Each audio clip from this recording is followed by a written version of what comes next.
जय सिया राम। मैं आचार्य राजेश श्री राम जन्मभूमि अयोध्या से।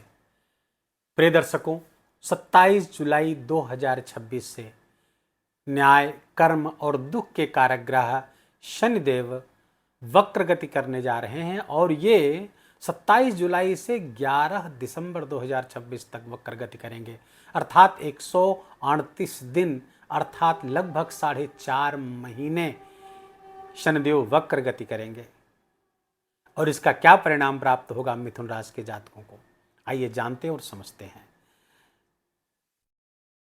जब पिछले वर्ष शनिदेव ने मीन राशि पर वक्रगत करना, मीन राशि पर गोचर करना प्रारंभ किया था, तो जो हमारे पुराने दर्शक हैं उन्होंने हमारा वीडियो देखा था, उसमें मैंने कहा था कि अब शनिदेव मीन राशि पर गोचर करेंगे और चूंकि देवगुरु बृहस्पति भी अतिचारी गति में है, तो बहुत बड़े वैश्विक परिवर्तन का संकेत कर रहे हैं। विश्व व्यवस्था में बहुत बड़े परिवर्तन होने वाले हैं और वो आप देख रहे हैं। अब जब शनिदेव 27 जुलाई से वक्र गति करेंगे तो वही जो परिवर्तनकारी शनिदेव है, अब उनका नेक्स्ट फेज प्रारंभ होगा, दूसरा फेज प्रारंभ हो जाएगा। शनिदेव न केवल वक्री रहेंगे बल्कि नवंबर में स्तंभी हो जाएंगे। वास्तव में किसी भी ग्रह की 5 प्रकार की गतियां होती हैं: मार्गी, वक्री, अतिचारी, अनाचारी और स्तंभी। तो इन्हीं 4.5 महीनों में शनिदेव वक्र गति करते हुए स्तंभी भी हो जाएंगे नवंबर में, और तब और खतरनाक हो जाएंगे। अच्छा, शनिदेव जब वक्री होते हैं या कोई भी ग्रह जब वक्री होता है तो उसका बल बहुत बढ़ जाता है। महर्षि पराशर कहते हैं तब ग्रह उच्च के समान परिणाम देने लगता है। अब उच्च के समान परिणाम क्यों देता है? अब उच्च के समान परिणाम देने का क्या मतलब है? उच्च के समान परिणाम देने का मतलब है कि वो ग्रह जैसे उच्च राशि पर अपने सर्वाधिक बली हो जाता है, उसी प्रकार से वक्री होकर के भी बली हो जाता है। तो शुभ और अशुभ दोनों परिणामों को बहुत ज्यादा मात्रा में प्रदान करता है। तो शनिदेव वक्री हुए तो उनके बलाबल में बहुत वृद्धि होगी। कौन सा बल बढ़ता है? 5 प्रकार के बल बहुत प्राचीन ग्रंथ सारावली में बताते हैं कि 5 प्रकार के बल होते हैं: अयन बल, काल बल, दिग्बल, पक्ष बल और चेष्टा बल। चेष्टा बल बढ़ जाता है, इसलिए वक्री ग्रह का बल बढ़ जाता है। अच्छा, चेष्टा बल किस तरह का परिणाम देता है? तो इसी सारावली ग्रंथ के 5वें अध्याय में महर्षि लिखते हैं कि क्वचित राजम, क्वचित पूजाम, क्वचित द्रव्यम, क्वचित यशः, ददात विहगम विचित्रः, चेष्टा वीर समन्वितः। चेष्टा वीर बढ़ जाता, हर चेष्टा बल बढ़ जाता है उस ग्रह का। तो किस तरह का परिणाम देता है? क्वचित राजम, कभी राज्य दे देगा, तो क्वचित पूजाम, कभी पूजा पाठ में लगा देगा, क्वचित द्रव्यम, कभी भारी मात्रा में धन देगा, तो कभी क्वचित यशम, कभी कभी बहुत मान प्रतिष्ठा बढ़ा देता है। अब ये तय होगा कि आपकी कुंडली में शनि का फंक्शनल रोल कैसा है, किसी भी ग्रह का जो वक्री हो रहा है उसका फंक्शनल रोल कैसा है, उसकी कार्यात्मक भूमिका कैसी है, वो अच्छा है या बुरा है, इस पर तय होगा कि आपको क्या मिलने जा रहा है।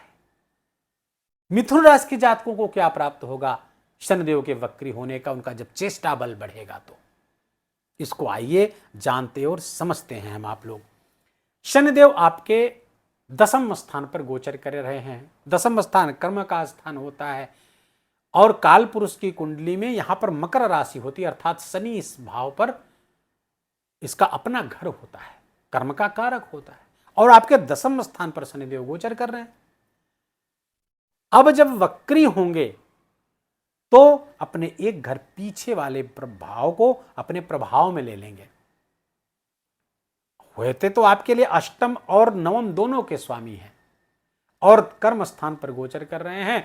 पीछे घूमकर जरा देखिए साहब, अब वक्र गति का संदेश क्या है जरा समझिएगा।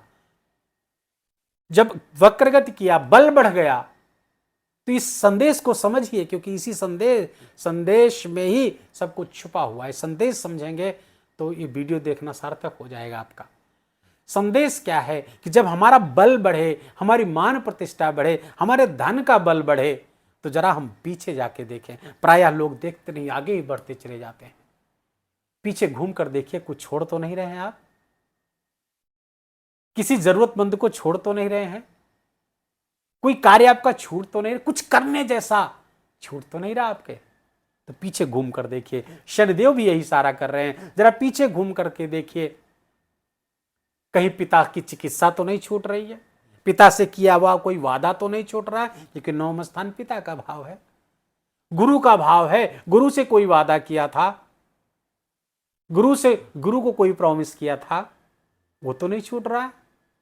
कुछ करने का वादा किया था गुरु स्थान पर, वो तो नहीं छूट रहा। दूसरा, ये धर्म का स्थान है, मंदिर का स्थान है, धर्म और मंदिर से जुड़ा हुआ कोई काम छूट तो नहीं रहा है। कहीं आपने कुछ मनौती तो नहीं मान रखी थी, कहीं कुछ करने का वादा तो नहीं कराए थे कि हमारा ये काम हो जाएगा, तुम ये अनुष्ठान करेंगे, ये कथा करवाएंगे, या ये काम करेंगे। अगर वो नहीं किया है, घूमिए, सोचिए, पूछिए, और तब आपका काम बनेगा साहब। और जब ये कर लिया आपने, उस चीज को इस 4.5 महीने में सारा काम बंद करके पहले इसको पूरा करिए, तो शनिदेव प्रसन्न होंगे, और तीसरी दृष्टि जो खतरनाक होने वाली थी आपके लिए, वो उससे आप बच जाएंगे। तीसरी दृष्टि कहां पड़ रही? द्वादश स्थान पर, व्यय के स्थान पर, खर्च के स्थान पर, हॉस्पिटल के स्थान पर पड़ रही थी। यहां से संबंधित समस्याएं जब बढ़ा देते तो हॉस्पिटल पे खर्च बढ़ जाएगा, एडमिट हो सकते हैं आप या आपके परिजन को, हॉस्पिटल बार बार जाना पड़ सकता है, चिकित्सा पर बहुत व्यय हो सकता है। लेकिन जब ये पेंडिंग कर्म अपने आप पूरे कर लेंगे तो आपका काम बन जाएगा। अच्छा, अष्टम स्थान के भी तो स्वामी है, अष्टम स्थान से संबंधित, पूर्वजों से संबंधित कोई काम छूटा हुआ था तो उसको पूरा करिए, और तीसरी दृष्टि का फिर लाभ लीजिए, फिर नुकसान नहीं होगा, तीसरी दृष्टि से आपको लाभ ही लाभ प्राप्त होगा। अब शनिदेव की जो 7वीं दृष्टि आपके घर पर पड़ रही है, चतुर्थ स्थान मां पर पड़ रही है, घर पर पड़ रही, भूमि भवन वाहन पर पड़ रही है, समाज पर पड़ रही, सोसाइटी में पड़ रही, आपकी एजुकेशन पड़ रही। अगर आप बेसिक एजुकेशन में हैं तो शनिदेव की ये दृष्टि यहां पर पड़ रही है। यहाँ पे कौन सी राशि है? कन्या राशि। कन्या राशि के स्वामी कौन है? बुध। और बुध शनिदेव के मित्र हैं। ये पेंडिंग कर्म आपने यहां का पूरा कर लिया तो शनिदेव की मित्र दृष्टि यहां पर आपको लाभान्वित करेगी, भूमि भवन वाहन का लाभ कराएगी, माता के सुख को बढ़ाएगी, सोसाइटी के सुख को बढ़ाएगी, मान प्रतिष्ठा को बढ़ा देगी, भूमि से जुड़े हुए कार्यों में लाभ मिलेगा, ठेकेदारी के कार्यों में लाभ मिलेगा निश्चित रूप से।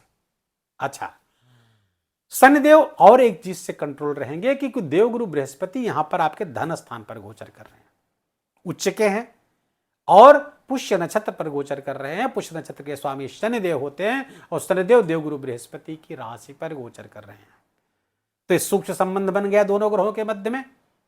और दूसरा, देवगुरु बृहस्पति की 9वीं दृष्टि भी शनिदेव पर पड़ रही था, दृष्टिगत संबंध भी हो गया। तो 31 अक्टूबर तक तो शनिदेव गुरुदेव के अनुशासन में रहेंगे, बुरा नहीं करेंगे चाहते हुए भी मिथुन राशि के जातकों का। लेकिन 31 अक्टूबर के बाद देवगुरु बृहस्पति आगे बढ़ जाएंगे, सिंह राशि पर आ जाएंगे, और जो दृष्टि पड़ रही थी शनिदेव पर देवगुरु बृहस्पति की, जिसके कारण शनिदेव अनुशासन में थे देवगुरु के, तो अनुशासन हट जाएगा, और नवंबर में ये शनि बड़ी समस्याएं पैदा कर सकता है। इसलिए इस डेट को नोट कर लीजिए कि नवंबर में 31 अक्टूबर 1 नवंबर से लेकर 11 दिसंबर के मध्य में शनिदेव विध्वंसक हो सकते हैं। और जो दृष्टि उनकी आ रही है 10वीं सप्तम स्थान पर पड़ रही है, तो सप्तम स्थान पर शनिदेव की दृष्टि, शनिदेव की उपस्थिति खतरनाक होती है। जीवन साथी के मामलों में परेशानी, जीवन साथी से संबंधित समस्या, जीवन साथी के स्वास्थ्य में समस्या आ सकती है, उनके साथ संबंध में समस्या आ सकती है। पार्टनरशिप का बिजनेस है तो वहां पर समस्या, बिजनेस में समस्याएं बड़ी हो सकती हैं। और बचें कैसे? तो पहला काम, पेंडिंग कर्म, इसको पूरा करिए जो आपका कोई छूटा हुआ कर्म है। और दूसरा, पीपल का वृक्ष लगाइए, उसकी सेवा करिए, अभी से करिए।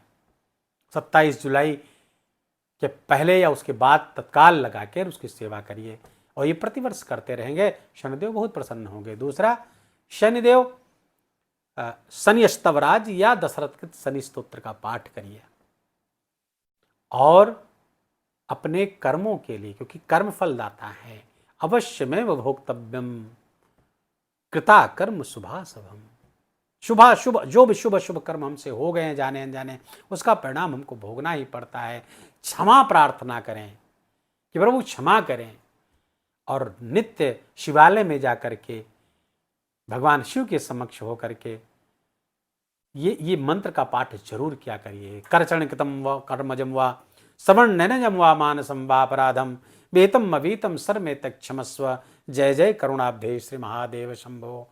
हे महादेव, हमसे जो विहित अभिहित कर्म हो गए हैं उसको क्षमा करिए।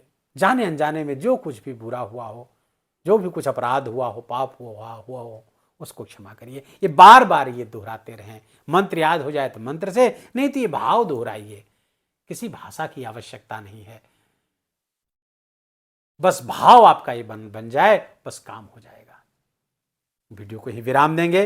वीडियो अच्छा लगा हो, आपके काम का लगा हो, मेरा बोलना आपका सुनना दोनों सार्थक हुआ हो तो कृपा करके इस वीडियो को लाइक करिए, अपनों के साथ इसको शेयर करके उनको भी इसका लाभ दीजिए। कमेंट में जाकर जय सिया राम लिखना बिल्कुल भी मत भूलिएगा। मेरा विशेष निवेदन, विशेष आग्रह आपसे। चैनल पर नए हैं तो इसको सब्सक्राइब कर लीजिए, बेल आइकन की घंटी दबा लीजिए, और प्लीज़ अपना बहुत बहुत ख्याल रखिए। भगवान आपका बहुत बहुत मंगल करें। जय जय सिया राम।